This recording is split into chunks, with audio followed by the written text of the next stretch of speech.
ನ್ಯೂಯಾರ್ಕ್ನ ವಿಮಾನ ನಿಲ್ದಾಣದಲ್ಲಿ bill Gates paper ಖರೀದಿಸಲು ಬಯಸಿದರು. ಅವರ ಬಳಿಯಲ್ಲಿ ಸಾಕಷ್ಟು ಚಿಲ್ಲರೆ ಇರಲಿಲ್ಲವೆಂದು ಅವರಿಗೆ ತಿಳಿಯಿತು.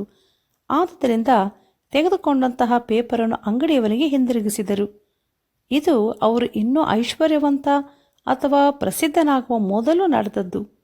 ಅಂಗಡಿಯವನು, ಪರವಾಗಿಲ್ಲ ಸರ್, ನೀವು ತೆಗೆದುಕೊಂಡು ಹೋಗಿ, ನಾನು ನಿಮಗೆ ಉಚಿತವಾಗಿ ಕೊಡ್ತೇನೆ ಎಂದನು. ಕೆಲವು ತಿಂಗಳುಗಳ ನಂತರ ಬಿಲ್ ಗೇಟ್ಸ್ ಅದೇ ವಿಮಾನ ನಿಲ್ದಾಣಕ್ಕೆ ತಿರುಗಿ ಬಂದರು. ಅಂದು ಕೂಡ ಪೇಪರ್ ತೆಗೆದುಕೊಳ್ಳಲು ಮತ್ತೆ ಸಾಕಷ್ಟು ಚಿಲ್ಲರೆ ಅವರಲ್ಲಿ ಇರಲಿಲ್ಲ.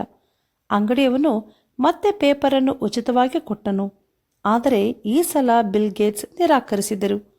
ಆದರೆ ಅಂಗಡಿಯವನು, ಪರವಾಗಿಲ್ಲ ಸರ್, ತೆಗೆದುಕೊಳ್ಳಿ ಎಂದು ಹೇಳಿ ಕೊಟ್ಟನು.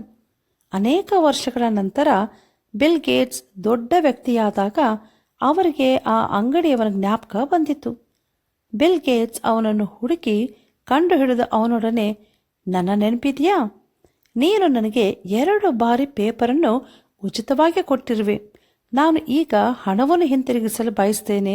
ಎಷ್ಟು ಕೊಡಬೇಕು ಹೇಳು ಅಂದರು.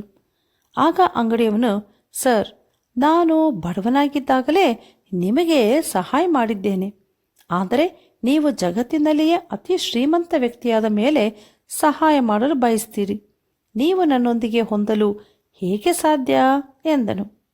ಅಂಗಡಿಯವನು ತನಗಿಂತ ಶ್ರೀಮಂತನೆಂದು ಆಗ ಬಿಲ್ ಗೇಟ್ಸ್ಗೆ ತಿಳಿಯಿತು.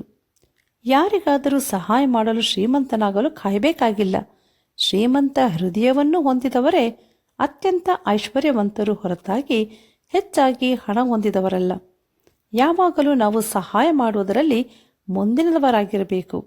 ನಾವು ನಮ್ಮ ನಿರೀಕ್ಷೆಯನ್ನು ದೇವರಲ್ಲಿ ಹಾಕಬೇಕು ಹೊರತಾಗಿ ಐಶ್ವರ್ಯವಂತ ಮೇಲೆ ಅಲ್ಲ. ದೇವರು ಸಹ ಇದನ್ನೇ ಬಯಸ್ತಾನೆ. ನಾನು ಹೇಳುವುದು ಸರಿ ತಾನೇ?